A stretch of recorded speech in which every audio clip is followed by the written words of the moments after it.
Bonjour à tous. Un grand merci à Pierre-Yves de nous consacrer cette heure pour nous présenter le plan de relance. Alors, pas dans sa globalité, hein, mais la partie gérée par l'ADEME. Je rappelle dans les grandes masses que le plan de relance, c'est 100 milliards d'euros qui avait été annoncé le 3 septembre, avec 30 milliards pour la transition écologique, 35 milliards pour la compétitivité et 35 milliards pour la cohésion sociale et territoriale. Donc, comme l'avait dit la ministre, les 35 compétitivité et 35 cohésion devront nécessairement infuser un petit peu d'environnement. Mais il y a quand même un paquet de 30 milliards dédiés à la transition écologique. Et dans ces 30 milliards, 2 milliards sont gérés directement par l'ADEME. D'où l'importance de comprendre comment l'ADEME va flécher ces 30 milliards. Hein, toute la question, j'avais fait une tribune à ce sujet, c'est le fléchage, le suivi, de l'éco-conditionnalité ou pas. Bref, autant de questions que tous nos adhérents se posent et pour lesquelles, Pierre-Yves, je vous passe la parole immédiatement. 20 minutes de présentation et puis questions-réponses. Merci encore infiniment. Merci, merci Madame la Présidente, merci Patricia. Bonjour à tous, merci à Auré pour son invitation à intervenir aujourd'hui. Donc Pierre-Yves Burlot, responsable du plan de relance à l'ADEME. Je vais vous présenter un document type qui va me servir de support tout au long de cette présentation. Vous allez me dire si ça fonctionne. Très bien. Super. Alors, donc l'ADEME, opérateur effectivement important du plan de relance. Donc on a 2 milliards effectivement qui viennent en complément de notre budget annuel à l'agence. Le budget actuel de l'agence est environ 700 millions d'euros. Ces 2 milliards du plan de relance viennent donc en plus de nos actions récurrentes, ce qui nous fait sur les 2 prochaines années 1,7 milliard de budget que l'agence va opérer dans le cadre du plan de relance. Donc, c'est une augmentation assez significative de nos modalités d'intervention dans un contexte très particulier où on est en pleine crise économique, la crise économique la plus dure de notre ère moderne. Donc, une capacité pour beaucoup d'acteurs économiques, notamment les PME, à plutôt penser à leur survie qu'à leur projet d'investissement, d'autant plus quand il concerne la transition écologique. Donc on a une problématique où on a de multiples canaux de financement qui vont s'ouvrir. Alors, effectivement, aujourd'hui, on va parler de ceux de l'ADEME, mais en fait, les plans de relance, que ce soit au niveau européen ou au niveau des conseils régionaux, vont aussi se mettre en œuvre. On aura également d'autres opérateurs au niveau de l'État, que ce soit avec la BPI, la Caisse des dépôts, la NCT ou encore la Banque des territoires. Et donc, l'objectif, c'est dans ce panorama riche de soutien public, dans un contexte de grave crise économique, d'arriver à relancer de manière extrêmement rapide la croissance économique. Donc c'est l'objectif qui a été donné à l'ADEME. Et donc l'ADEME, pour ce faire, a un objectif de mettre en œuvre ces crédits de manière extrêmement rapide. On va en discuter pendant cet échange, mais beaucoup de nos dispositifs sont déjà ouverts et certains ont déjà reçu des candidats et pour certains sont déjà en cours d'instruction, voire de financement. Et le deuxième objectif, c'est d'opérer ce plan de relance au plus près des territoires. Alors, pour ceux qui connaissent bien l'ADEME et qui ont l'habitude de travailler avec l'agence, vous savez que nous, on est organisé en différentes directions régionales qui maillent l'ensemble du territoire français. Et 90% de nos contrats sont réalisés par nos agences régionales. Donc nous, notre action, elle est territorialisée par principe. Et donc, c'est sur ce réseau territorial qu'on va s'appuyer pour déployer de manière efficace ce plan de relance. Donc, voilà l'ambition qui nous est donnée. Si on passe en revue les différentes thématiques adressées dans le cadre du plan de relance. Une importante, et je crois qui vous tient à cœur, est celle de l'économie circulaire. Alors, comme vous le savez, l'agence dispose déjà de fonds importants sur l'économie circulaire. On est le principal financeur sur ce sujet-là. On a environ 170 millions d'euros annuellement pour financer des projets liés au meilleur tri, à la meilleure valorisation, au réemploi, ou même à la réparation des produits. Là, on a sur les 2 prochaines années 500 millions d'euros en plus, ce qui est significatif en termes de passage à l'échelle. Et ces 500 millions d'euros vont être affectés à des dispositifs assez spécifiques. Le premier, dans une logique qui finalement est celle de la feuille de route économie circulaire et de la loi anti-gaspillage, est celle de l'augmentation de l'incorporation de matières plastiques recyclées avec 140 millions d'euros qui est affecté à un dispositif que certains connaissent déjà qui s'appelle Orplast et qui vise à financer les utilisateurs de plastique pour passer à du plastique recyclé. Là, on va étendre ce dispositif à d'autres typologies d'entreprises, notamment les ETI et les grands groupes, et augmenter le périmètre éligible, notamment en passant en amont de la chaîne de valeur et en aidant également la régénération. Donc 140 millions d'euros sur ce dispositif-là, qui doit être opéré du coup dans les 2 prochaines années, avec un premier dispositif qui a été publié il y a quelques semaines de ça, et donc je vous ai mis le lien dans la présentation pour que vous puissiez retrouver toutes les informations nécessaires. Et donc une première clôture qui intervient le 1er décembre de mémoire, et on aura des clôtures successives tout au long des prochains mois.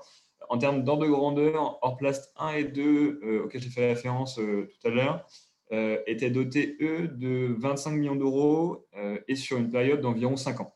Là, on est à 140 millions d'euros sur 2 ans, donc effectivement une accélération franche, effectivement des soutiens sur ce sujet de l'utilisation de plastique recyclé.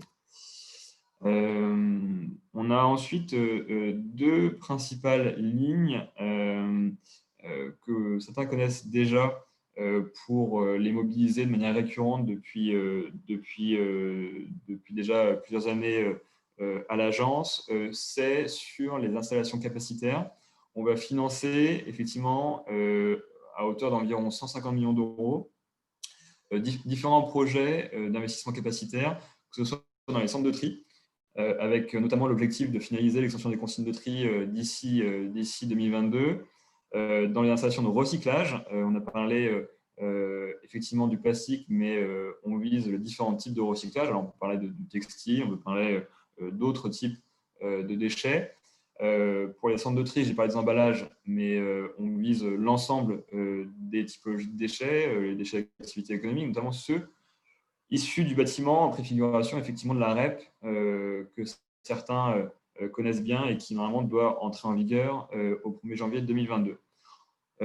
Également, dans ces 150 millions d'euros environ d'investissement capacitaire, on vise à développer des installations là visant non plus au tri-recyclage, mais à la réduction de la production de déchets, avec des installations de réparation et des installations de réemploi. Réemploi, effectivement, ça peut être de la ressourcerie pour les produits type meubles, textiles ou équipements électroniques, à des installations de lavage, typiquement pour les emballages, dans une logique typiquement de consigne pour réemploi. Donc voilà les grandes enveloppes sur les installations capacitaires de recyclage de déchets ou de réduction des déchets. On a une ligne importante de 100 millions d'euros sur les questions de valorisation des biodéchets, avec l'objectif de travailler sur l'ensemble de la chaîne de valeur, que ce soit la collecte, le tri ou la valorisation des biodéchets. Donc là, comme vous le savez, on a un objectif communautaire de collecte séparée chez l'ensemble des ménages français d'ici 2024 des biodéchets. Et la structuration de la filière, on le sait tous, a un peu de mal à se mettre en œuvre, notamment pour les gros producteurs aujourd'hui. Et donc, l'objectif, là encore, c'est d'accélérer. Aujourd'hui, la politique biodéchets à l'agence, c'est quelques millions d'euros, une dizaine de millions d'euros chaque année. Donc là, on passe vraiment à l'échelle sur ce sujet des biodéchets. Une autre ligne également sur le volet valorisation des déchets porte sur les CSR. Les CSR, c'est les combustibles solides de récupération. C'est, si on veut faire simple, tous les refus de tri à fort PCI. Donc, on vise principalement refus de tri à emballage et refus de tri déchets d'activité économique, même si cette liste n'est pas limitative. Et donc, l'objectif n'est plus là de travailler sur la production de CSR qui est, bon, on considère assez mature en France et on voit que ce n'est pas forcément là où il y a le plus besoin d'investissement, mais sur les exutoires, c'est-à-dire les installations de valorisation de ces CSR. On voit aujourd'hui qu'on a des réelles problématiques d'exutoires et donc l'objectif, c'est de financer beaucoup plus largement ces installations de production dans la logique des appels à projets CSR qu'on a déjà sortis depuis 2016 à l'agence, mais là avec des soutiens qui vont être renforcés, notamment des taux d'aide qui vont être supérieurs. Donc 80 millions d'euros pour ce volet CSR. On a ensuite une myriade de plus petits dispositifs. Je ne vais peut-être pas forcément m'arrêter sur chacun d'entre eux dans cette présentation, mais on pourra échanger si vous avez des questions sur ces quatre dispositifs. Il y en a un sur un soutien d'urgence au plastique recyclé qui a déjà été publié et clôturé depuis début septembre, mais qui visait à permettre un soutien rapide aux régénérateurs en 2020. On a un mécanisme pour la banalisation des DASRI, donc c'est les déchets de soins à risque infectieux, dans une logique de développement des exutoires, de stérilisation de ces flux pour envisager leur recyclage. On a vu qu'on avait des problèmes pendant la première crise Covid, et donc l'objectif, c'est de développer des capacités sur ce volet-là. On a un outil de 5 millions d'euros sur la traçabilité des déchets du bâtiment en préfiguration de la REP qui va être mis en place. Et puis ensuite, 4 millions d'euros pour ce qu'on appelle des diagnostics stratégiques qui vont être opérés avec la BPI à destination des PME de la plasturgie pour les orienter au mieux au cours des prochaines années. Et ça se fait effectivement en raison du contexte législatif et réglementaire qui se durcit sur l'utilisation du plastique, notamment du plastique à usage unique. Donc voilà les grands dispositifs qui sont lancés sur le volet économie circulaire du plan de relance. Et tout ça se fait en plus, et il faut bien l'avoir en tête, du fonds économie circulaire classique de l'agence qui est maintenu. Donc les sujets de tarification incitative, les sujets de soutien à l'économie de la fonctionnalité et aux autres politiques publiques que mène l'agence sur le volet économie circulaire sont maintenus. Et donc là, on a une accélération ponctuelle sur certains dispositifs très ciblés. Si on poursuit la présentation du plan de relance à l'agence, on a une autre grosse enveloppe qui est dotée d'1,2 milliard et qui vise la décarbonation de l'industrie. Alors, ce fonds de décarbonation de l'industrie est géré en partenariat avec la DGE et l'ADEME est l'opérateur de ce fonds. Il vise deux grands principaux axes. Le premier porte sur les procédés industriels avec l'objectif de décarboner via deux leviers. Le premier, c'est l'efficacité énergétique. C'est comment on abaisse nos consommations d'énergie et donc l'impact carbone de celle-ci. Deuxième volet porte sur l'électrification des procédés. En France, vous savez qu'on a un mix électrique qui est fortement décarboné grâce notamment au nucléaire. Et donc, quand on passe d'énergie fossile, que ce soit gaz, fuel, charbon, vers de l'électricité, on a une décarbonation de nos consommations d'énergie. Ça marche en France métropolitaine, un peu plus difficilement en Outre-mer, mais des mécanismes spécifiques seront mis en place en Outre-mer. Donc voilà le premier axe du fonds décarbonation, donc, orienté procédé. Le deuxième axe du fonds décarbonation porte sur la chaleur bas carbone. Et donc là, on a un mécanisme qui vient en complément, pour ceux qui le connaissent, du soutien à l'investissement que l'on opère déjà à l'agence sur les chaufferies biomasse. Je ne sais pas si vous êtes familier avec ce dispositif, mais on a un dispositif qui s'appelle le BCIAT, qui vise à aider les chaudières biomasse des industriels en France. Et donc, l'objectif de ce soutien supplémentaire de 600 millions d'euros, c'est de soutenir non plus la partie investissement, mais le fonctionnement des installations, parce qu'on voit que la chaleur opérée grâce à ces installations de valorisation de la biomasse sont difficilement compétitives par rapport à la chaleur décarbonée, à la chaleur issue de gaz. Et donc, l'idée, c'est de combler ce différentiel de prix entre chaleur issue de gaz et chaleur issue de biomasse via ce soutien au fonctionnement des installations. Pour l'instant, ce dispositif qui est nouveau en France est en cours de notification à la Commission européenne pour qu'on puisse l'opérer en 2021. On pense avoir de bonnes chances de réussir la notification. Et l'objectif, ce serait, dans un second temps, d'ouvrir cette possibilité de soutien au fonctionnement des installations, non plus seulement aux installations biomasse, mais également aux installations CSR, et donc il viendra en complément de l'aide aux investissements que j'ai présenté précédemment. Donc voilà pour ce deuxième volet du fonds de décarbonation de l'industrie.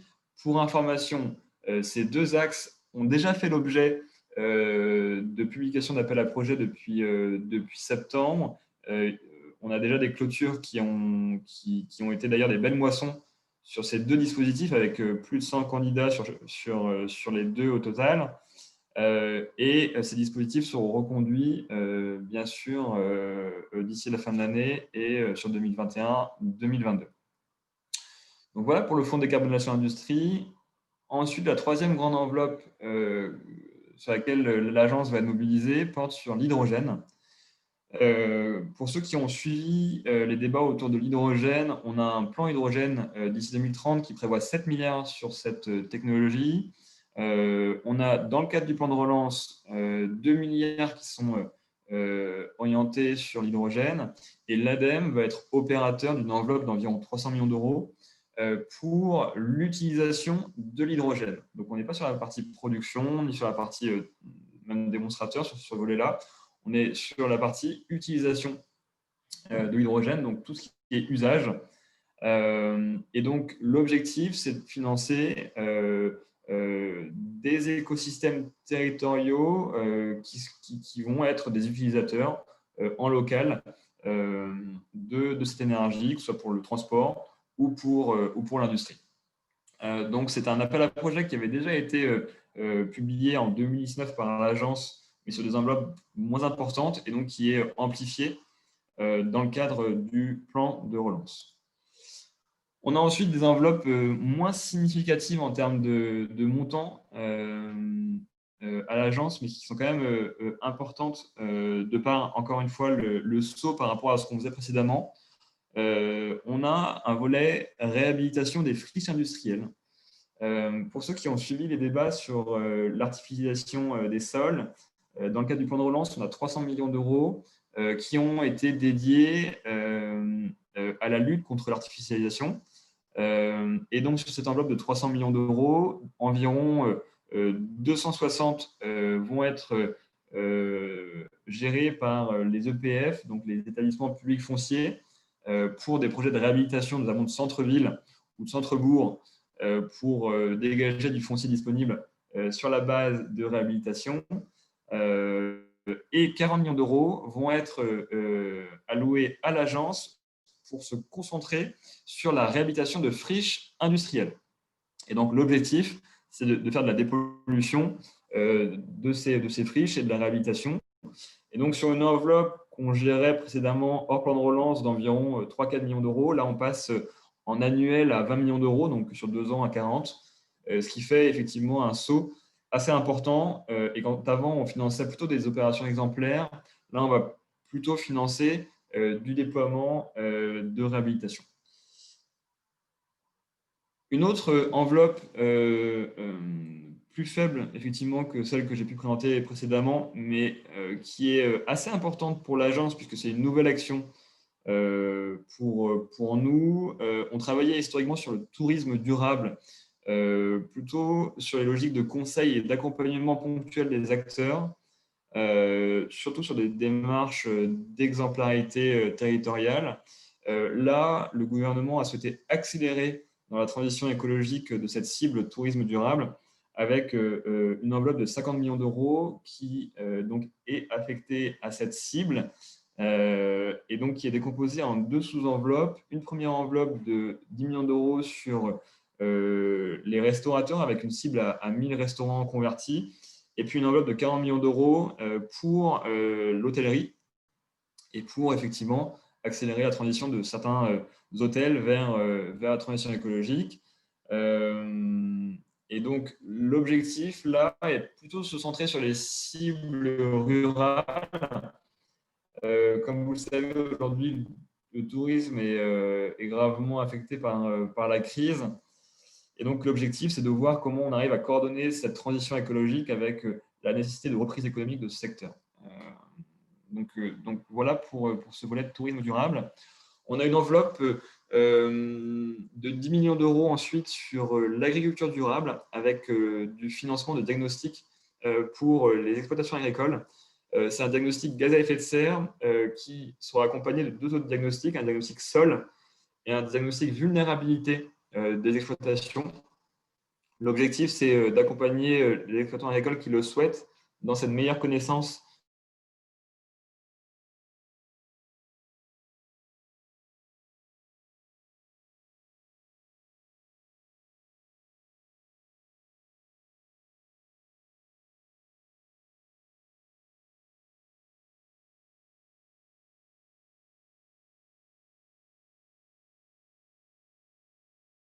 de thématiser, mais qui est transverse. Pierre-Yves, je pense que ça a coupé. Si tu peux revenir au précédent, à moins que tout le monde l'ait entendu. Est-ce que vous l'entendiez? Parce que moi, ça a coupé sur la partie. Non, on n'a pas entendu. Donc, si tu peux revenir à la slide d'avant, Pierre-Yves, tu as été coupé. Je ne sais pas pourquoi. Sur la partie agriculture? Oui, tout à fait. Voilà, ça y est. Reviens en agriculture. Merci. Non, aucun problème. Alors, sur le volet agriculture, donc on a 10 millions d'euros pour financer là, les exploitations agricoles sur un diagnostic gaz à effet de serre qui va être accompagné de deux autres diagnostics, un diagnostic sol et un diagnostic vulnérabilité. Et l'objectif, effectivement, ça va être d'accompagner cette cible agricole dans la meilleure connaissance de ses impacts écologiques et de sa vulnérabilité dans un contexte effectivement de changement climatique. Donc voilà 10 millions d'euros sur de l'accompagnement en conseil aux exploitants agricoles. Là, si on passe à la slide suivante, on n'est plus sur un axe thématique, mais on est sur un axe transverse qui est réservé aux PME, avec 80 millions d'euros qui sont alloués à l'agence pour adresser la cible PME au travers de deux dispositifs. Un premier dispositif de 45 millions d'euros qu'on a nommé « Entreprises engagées pour la transition écologique ». Et l'objectif, c'est de financer un certain nombre d'actions sous forme de forfait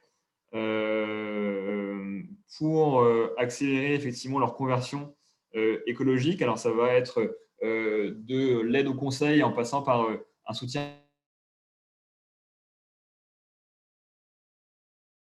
à l'investissement, par exemple.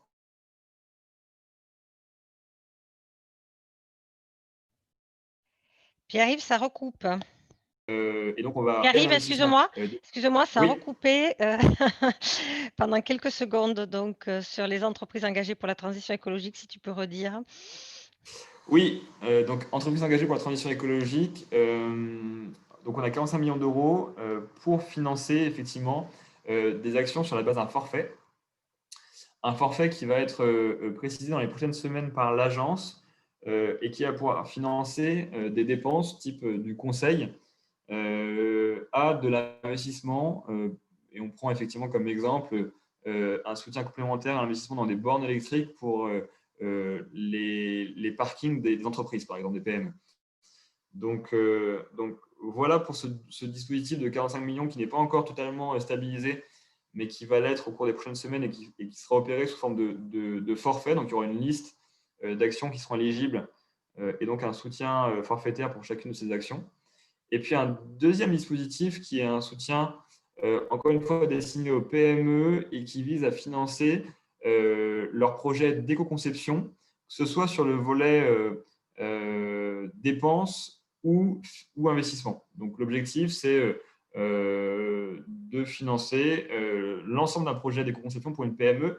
Ces dispositifs éco-conception, on les finançait précédemment, en parallèle, étaient financés précédemment à hauteur de quelques centaines de milliers d'euros, voire 1 ou 2 millions d'euros. Là, on passe sur des financements à plusieurs dizaines de millions d'euros chaque année.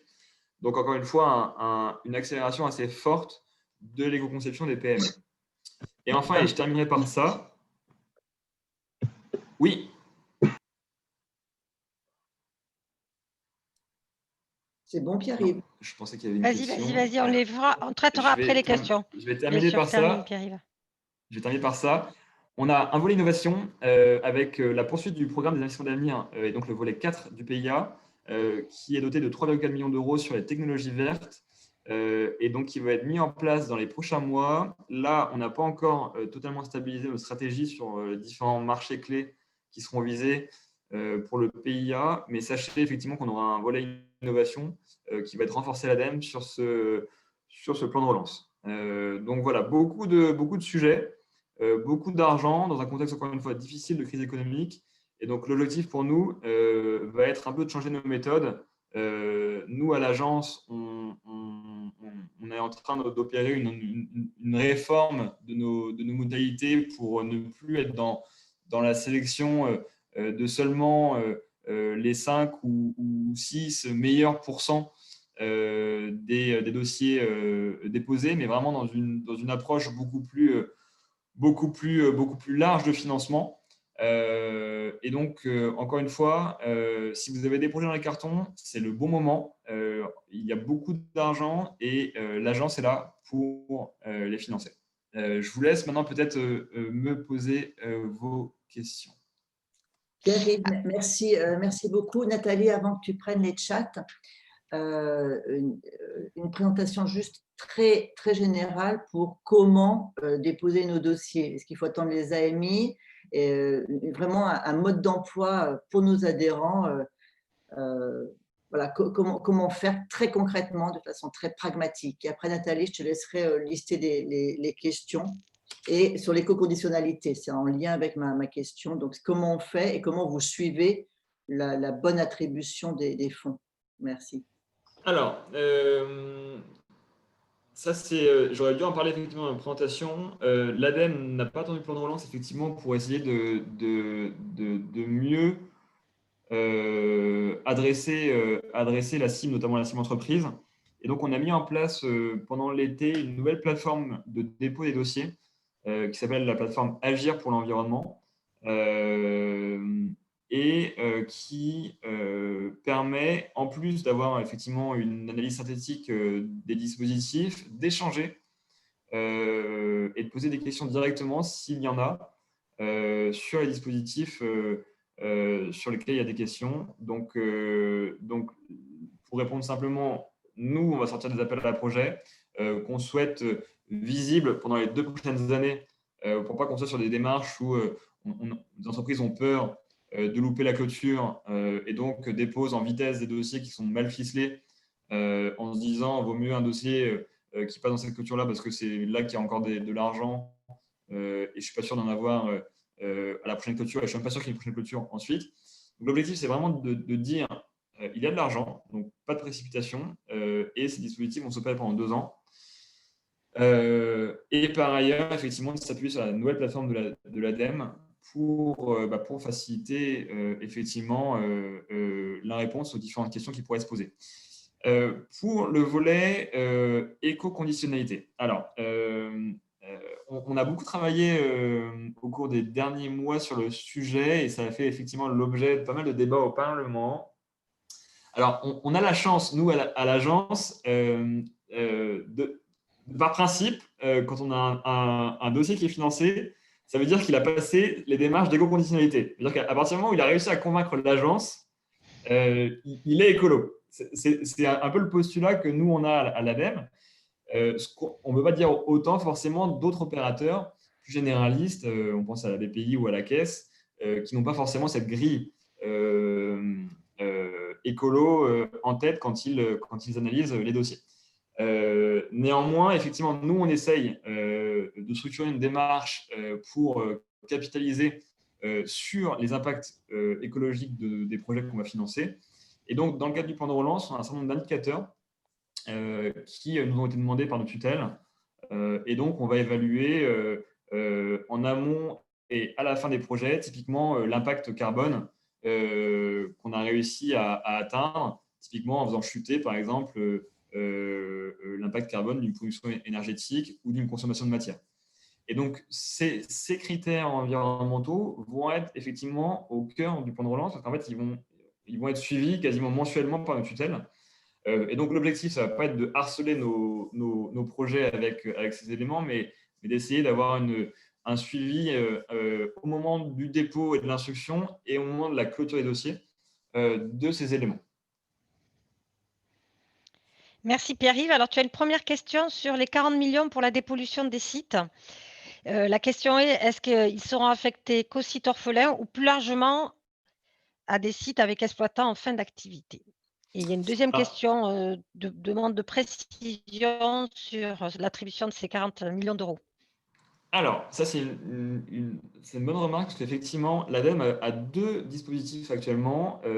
Un dispositif, effectivement, qui vise les sites et sols pollués orphelins, qui est doté d'environ 20 millions d'euros chaque année, et qui vise effectivement la dépollution. Et puis, en parallèle, on a une action qui est de la dépollution de tous les sites industriels, et qui, là, est dotée de manière beaucoup moins significative, à hauteur de 3-4 millions chaque année. Et donc, ce n'est pas la partie site orphelin qu'on vient renforcer. Le site orphelin, ça existera toujours et elle sera toujours opérée par l'agence, toujours sur les mêmes enveloppes, autour de 20 millions d'euros. Et c'est vraiment la partie, l'ensemble des sites industriels, qu'ils soient orphelins ou non, qui est doté de 20 millions d'euros chaque année. Pour ceux qui veulent plus d'éléments sur le dispositif, il devrait être publié, si ce n'est pas aujourd'hui, ce sera demain, ou en tout cas d'ici la fin de la semaine. On attend juste le go là, de nos tutelles pour appuyer sur le bouton, mais le dispositif est prêt. Et donc, pour tous ceux qui souhaitent avoir plus d'éléments sur ces contours, je vous invite à suivre l'actualité de cette semaine de l'agence. Mais Pierre, tu pourras nous envoyer les informations, on les mettra aussi dans le communiqué Auré. D'ailleurs, j'avais une question par rapport à la plateforme. Est-ce que tu peux mettre dans le chat si tu as un chemin ou une coordonnée, ça permettra à tous les participants de la retrouver. Pendant que tu fais ça, je te lis deux autres questions. Isabelle Vindelaine de l'UNICEM nous demande si le dispositif entreprise engagée pour la transition écologique permettra de financer des diagnostics et de l'accompagnement à la RSE. Ça, c'est une bonne question. Alors, les diagnostics, on a prévu de les financer. Après, nous, on est assez ouvert sur le type de diagnostic possible. Je vous avoue que je n'avais pas encore entendu cette proposition, mais je la considère comme pertinente au regard effectivement de l'accélération des démarches RSE, notamment dans les PME, avec un objectif effectivement, et vous avez dû suivre le débat au Parlement, d'éco-conditionnalité plus renforcée sur les PME. Donc, moi, je considère effectivement que c'est une bonne option. Je creuse, mais je ne vois pas d'inconvénient à le faire. Isabelle, est-ce que tu veux préciser un peu ? Oui, merci. Bonjour à tous. Donc, merci, Monsieur Burlot, pour la réponse à votre question. Effectivement, je vais préciser un petit peu. Donc, notre fédération, c'est la Fédération des industries de carrière et matériaux de construction. On t'entend mal, Isabelle. Parle plus fort. Pardon. On a lancé il y a 3 ans une démarche RSE sectorielle qui a participé à l'expérimentation de la plateforme nationale RSE. Aujourd'hui, on a 800 sites engagés dans cette démarche sectorielle. Et donc, c'est des sites qui sont d'une part en attente de reconnaissance, mais surtout les PME de notre secteur d'activité sont en attente d'aide pour pouvoir déployer ces démarches RSE au sein, enfin, dans leur site, dans leurs entreprises. C'est pour ça que je posais cette question qui est vraiment très Et importante pour peut-être, nous, mais je pense également pour toutes les fédérations professionnelles qui proposent des cadres d'engagement à leurs entreprises en matière de RSE. Et en plus, effectivement, comme vous le soulignez, ça match avec cette éco-conditionnalité qui commence à se dessiner. Et juste pour comprendre, vous avez un besoin de diagnostic pour la partie finalement initiale de la RSE où on arrive, on entre dans l'entreprise et on fait un premier diagnostic, ou c'est de la mise en œuvre ensuite globale de la… Ça peut être les deux. En fait, ça Ok. peut être les deux. Ça peut être effectivement un besoin initial pour permettre à l'entreprise de savoir où elle en est et de savoir un peu la marche à suivre pour s'engager dans une démarche mature. Donc ça, c'est la partie plutôt diagnostique. Ou ça peut être de l'accompagnement, soit transversal sur l'ensemble des volets de la démarche RSE, soit éventuellement spécifique sur l'un des volets de cette démarche RSE. Ok. Non, mais je vous ferai un retour sur ce point-là. Alors, Ok, je vous en remercie. C'est vraiment quelque chose qui est très attendu au sein de nos entreprises. Merci. Merci Isabelle. On a une question de Rachel sur l'agriculture durable. Rachel, vous souhaitez prendre la parole? On parle aussi de diagnostic, mais GES cette fois. Oui, merci. Donc, c'était simplement pour comprendre un petit peu mieux comment ça va marcher. Moi, je travaille chez InVivo, on est à une union de coopératives. Et donc, c'était pour comprendre, c'est un financement plutôt pour accompagner les coopératives avec des outils, ou est-ce que c'est plutôt le fait que des fermiers fassent eux-mêmes les diagnostics? Voilà, c'est top-down ou bottom-up, en fait, la question. Avec une deuxième à côté qui était plutôt du côté investissement Avenir 4, si vous pourriez préciser le niveau de développement que vous attendez pour des projets, s'ils sont déjà à stade de mise en œuvre ou s'il y a encore des étapes de R&D acceptables. Oui, alors… Merci. Vous m'entendez? Oui. Alors, sur le volet diagnostic, l'idée, c'est de contractualiser avec des groupements, que ce soit chambre régionale d'agriculture ou coopératives, qui pourraient ensuite déployer ces diagnostics chez les exploitants agricoles. Si on commence à faire des diagnostics qui coûtent environ par exploitation 10 000 euros et qu'on commence à les suivre un par un côté ADEME, là, ça va être très lourd pour nous. Et donc, effectivement, l'objectif, c'est de passer par des réseaux pour déployer ces diagnostics. Donc, effectivement, si vos réseaux sont moteurs pour ce type de choses, effectivement, il faut qu'on échange ensemble pour voir de quelle manière on peut le déployer. Deuxième point, sur le PIA 4 et donc sur le volet innovation.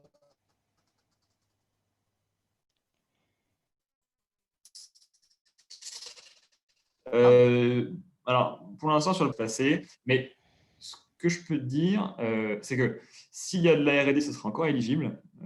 Ça, c'est important. Et si on est en phase vraiment de déploiement, là, l'objectif, s'il y a encore un risque financier à déployer, il y aura sûrement des mécanismes de financement, que ce soit à l'ADEME, à la BPI ou ailleurs, pour financer votre dossier. Donc, peut-être ce qui pourrait être utile, c'est qu'on puisse voir le dossier auquel vous pensez et commencer à échanger sur la meilleure manière de l'accompagner. On peut donner ton mail alors, Pierre-Yves, Oui, bien à sûr. l'issue de… Si tu peux aussi le mettre dans le chat, parce que je pense qu'il y en a qui vont te contacter juste après la réunion. En attendant, Patricia nous demande quelles aides pour les communes qui veulent s'engager dans des démarches de neutralité carbone. Ça, c'est une bonne question aussi. Alors, la neutralité carbone n'est pas forcément fléchée en tant que telle à l'agence à l'heure actuelle, en tout cas dans le cadre du plan de relance, mais c'est typiquement des actions qu'on finance déjà dans les budgets classiques de l'agence de manière assez ponctuelle. Et donc, moi, j'ai aucune difficulté sur des choses qui ne sont pas forcément identifiées dans le cadre du plan de relance à orienter sur du budget classique de l'agence, budget sur lequel on a quand même les mains beaucoup plus libres, puisque c'est nous qui sommes directement en charge de gérer le sujet, alors que le plan de relance est vraiment interministérialisé. Et ce qu'il faut aussi avoir en tête, c'est que finalement, le plan de relance, comme vous l'avez vu, vient accélérer des actions qui étaient avant gérées classiquement par l'agence, et donc vient dégager en fait des possibilités de faire plus dans les budgets actuels de l'agence sur d'autres actions. Donc on a des possibilités pour ajuster nos financements sur ce budget classique de l'agence. Alors, Sophie se demande comment faire. Elle te pose la question suivante. Qui contacter si un projet ne rentre dans aucun appel à projet ou AMI? Alors, ça, c'est effectivement une problématique qu'on se pose beaucoup. Et quand je disais qu'on faisait là un effort pour ne plus forcément sélectionner seulement les meilleurs dossiers, on a une logique effectivement là d'ouvrir l'ensemble de nos périmètres, donc nos champs d'intervention, de déplafonner nos taux d'aide, et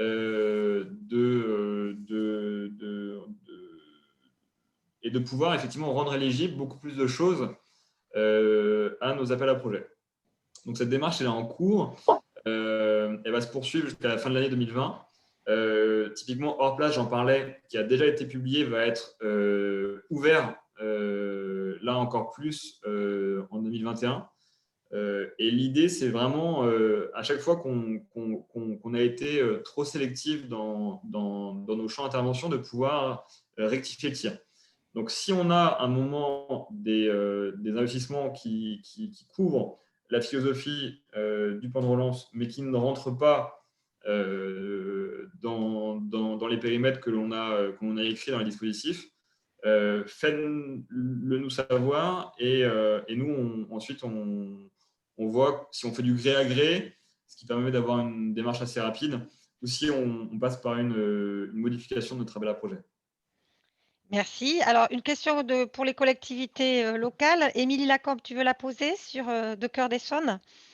Oui, bonjour.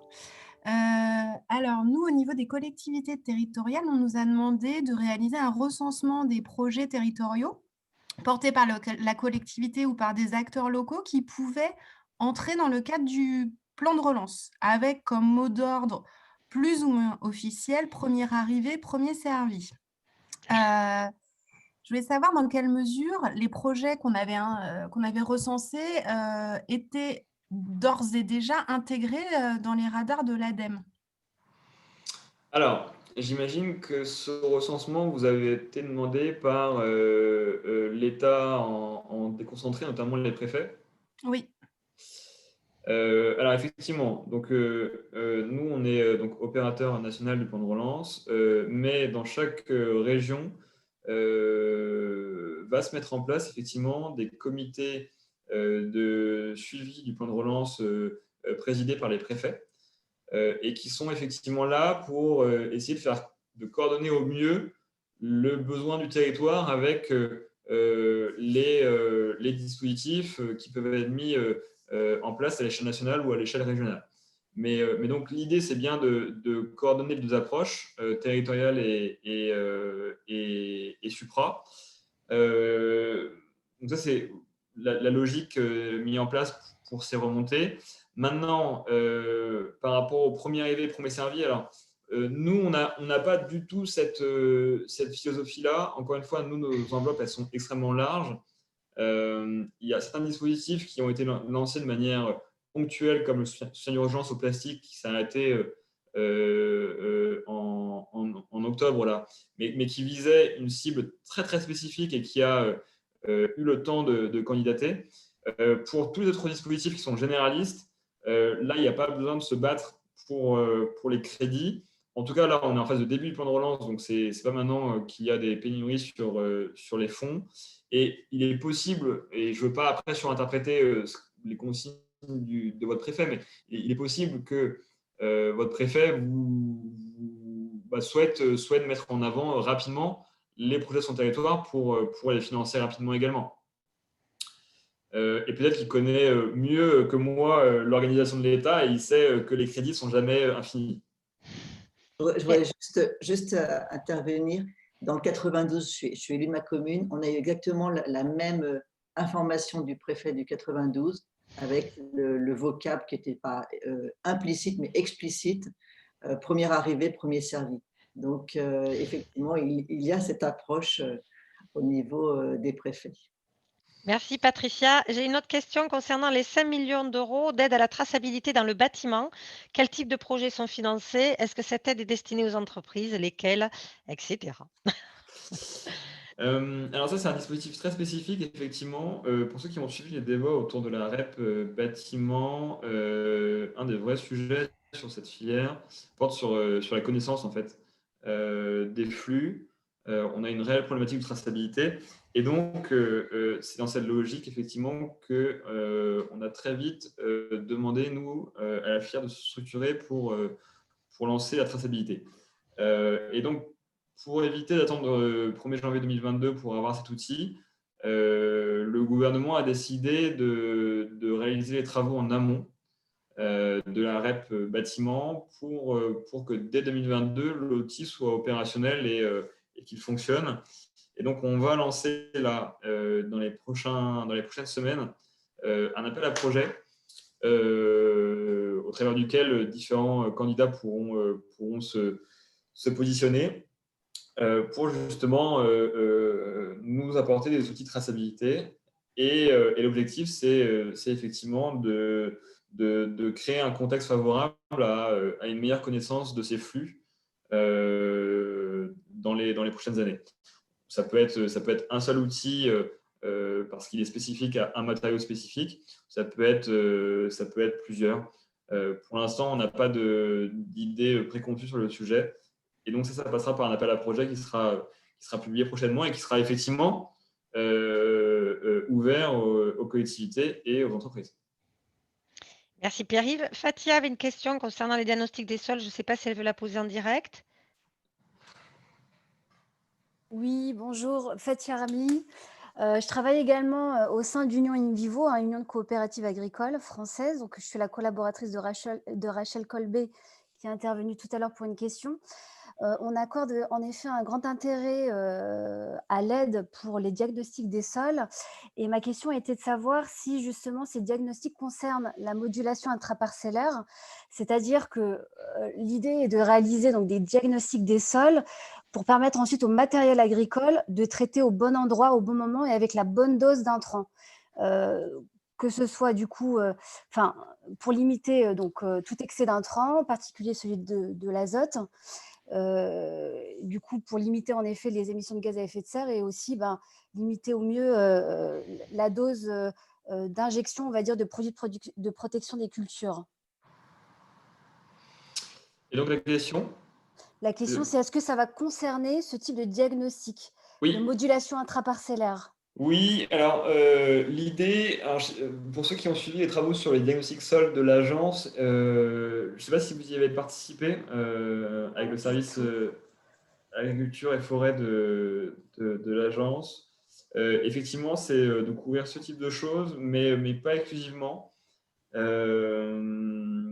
Typiquement, on a le type de labour qui sont utilisés. On a une grille qui permet de passer en revue un diagnostic global et les différentes méthodes à mettre en place pour en limiter l'impact sur le sol. Mais effectivement, j'ai en tête que ce que vous me dites est dans le cahier des charges. Après, ce qu'il faut savoir sur le diagnostic sol, c'est qu'il est en option à l'heure actuelle. C'est-à-dire qu'on a un diagnostic gaz à effet de serre qui du coup sera le financement de l'agence. Et pour le diagnostic sol ou le diagnostic vulnérabilité, Ce sera en option. On le financera aussi, mais ce ne sera pas forcément obligatoire pour l'entreprise, pour l'exploitation. D'accord. Mais ça peut prendre en compte ce type de diagnostic. Très bien. Oui. Ok. Merci beaucoup. Sophie avait une question sur l'attribution des subventions. Sophie Sicard, si elle veut la poser en direct aussi. Je ne sais pas si elle peut prendre la parole, sinon je vais la lire. Donc, Sophie, vous pouvez parler ou pas? Oui, désolée, Allez-y. le temps de retrouver les bons mots. Bonjour. Oui, j'avais une question sur l'équilibre entre subventions et avances récupérables, notamment pour les dispositifs à destination des grandes entreprises. Dans les dispositifs actuels, c'est plutôt des avances récupérables et c'est vrai que ça peut freiner un peu les envies de constitution de dossiers. Alors, l'agence, en fait, hors programme d'investissement d'avenir, donc hors innovation, n'intervient quasi exclusivement que sur de la subvention. Et là, c'est aussi le cas pour l'ensemble des lignes que j'ai présentées, que ce soit le CSR, que ce soit le centre de tri, que ce soit la biodéchet, que ce soit l'ADEME avant d'intervenir qu'en subvention et continuera d'intervenir qu'en subvention. Donc là, il n'y a aucun problème normalement d'avances remboursables. Nous, on met des avances remboursables en général sur les projets d'innovation en les finançant de manière un peu plus significative, mais en escomptant un retour financier si ça fonctionne. C'est bien la logique du programme des investissements d'avenir. Normalement, c'est le seul programme sur lequel il y a des avances remboursables qui sont déployées. Je crois qu'on l'avait testé sur la méthanisation, mais ça n'avait pas du tout marché. Si vous avez d'autres expériences d'avances remboursables sur les guichets de l'ADEME, moi, je suis intéressé parce que je ne les ai pas en tête. Non, c'est essentiellement sur le PIA, effectivement. On a beaucoup regardé le PIA et c'est vrai que le fait que ça soit quasi exclusivement des avances remboursables, ça nous freine un petit peu. C'est vrai. C'est vrai que c'est un des freins au PIA. Ça, c'est la logique du PIA qui était de se positionner non pas sur l'innovation fondamentale, mais sur l'innovation proche du marché avec des taux d'aide qui sont à 30, 40, voire 50% des projets sur des projets qui peuvent être très importants.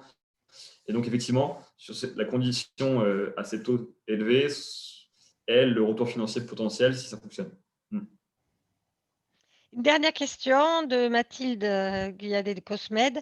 Dans le cas des dispositifs d'aide aux TPE-PME, y a-t-il des secteurs d'activité qui vont être favorisés, type les secteurs sinistrés par la crise, ou l'ensemble des secteurs vont-ils être considérés? À l'heure actuelle, on n'a pas de secteur ciblé spécifiquement. Encore une fois, à l'heure actuelle, plutôt que de sélectionner des secteurs, on se demande vraiment, et c'est vraiment l'état d'esprit dans lequel on est à côté agence, c'est comment on va dépenser cet argent. Plus que se demander comment on sélectionne pour l'optimiser, cet argent, on se demande comment on va le dépenser. Encore une fois, dans un contexte où on n'a jamais eu autant d'argent, où il n'y a jamais eu autant d'argent mis sur la table à tous les niveaux, soit au niveau européen, soit au niveau français, soit au niveau des conseils régionaux, et dans un contexte de crise économique, c'est-à-dire dans un contexte où les entreprises n'ont pas forcément la tête à monter des projets d'investissement, à monter des projets d'investissement dans la transition écologique. Donc là, il y a un effet ciseau, et la logique de l'agence, ce n'est pas de se dire comment on sélectionne, mais comment on ouvre au maximum. C'est une nouvelle philosophie. Merci Pierre-Yves. J'ai plus de questions. Est-ce que Patricia, tu veux rajouter quelque chose avant que j'annonce les prochains événements Auré? Oui, déjà un grand merci parce que les questions partaient dans tous les sens. Vous aviez des spécialistes chacun dans son domaine et vous avez fait face avec talent. Donc bravo, c'est pas évident. Je retiens la plateforme. Hein. Je crois que ça va être vraiment la clé d'entrée agir pour la transition.adem.fr. On est plusieurs à attendre avec impatience l'attribution des 40 millions pour les friches, parce que autant pour les sites orphelins, je comprends bien, autant pour des sites avec des exploitants encore en activité qui ont une obligation réglementaire de réhabiliter, ce sera intéressant de voir comment ceux-là vont être aidés, parce qu'il y a une articulation, à mon avis, pas évidente. Donc, lorsque vous aurez l'information, pensez bien à nous la donner, qu'on la relaie pour nos adhérents. C'est quand même assez nouveau. d'aider financièrement à des obligations réglementaires. C'est ça que j'entends. Donc, c'est… Alors, l'idée, alors effectivement, il y a une obligation réglementaire de dépollution.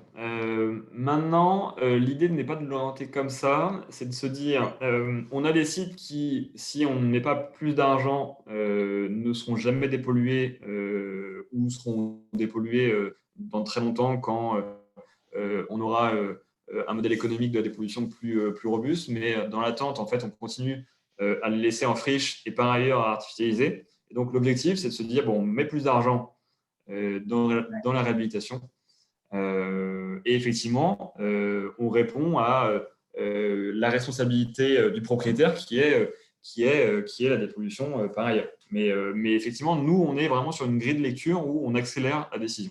Oui, non, mais ce sera vraiment intéressant. Donc, quand vous aurez l'info, parce que ça vient en plus en résonance avec tous les enjeux du zéro artificialisation nette, ça vient en résonance avec voilà, toutes ces problématiques autour de la biodiversité aussi que l'on suit beaucoup chez Auré. Donc, un très grand merci pour tous ces éclairages. On reste en contact. Merci d'avoir donné votre email parce que je pense que effectivement, vous allez être sollicité. Non, aucun problème. Et on attend la suite. Nathalie, merci à tous.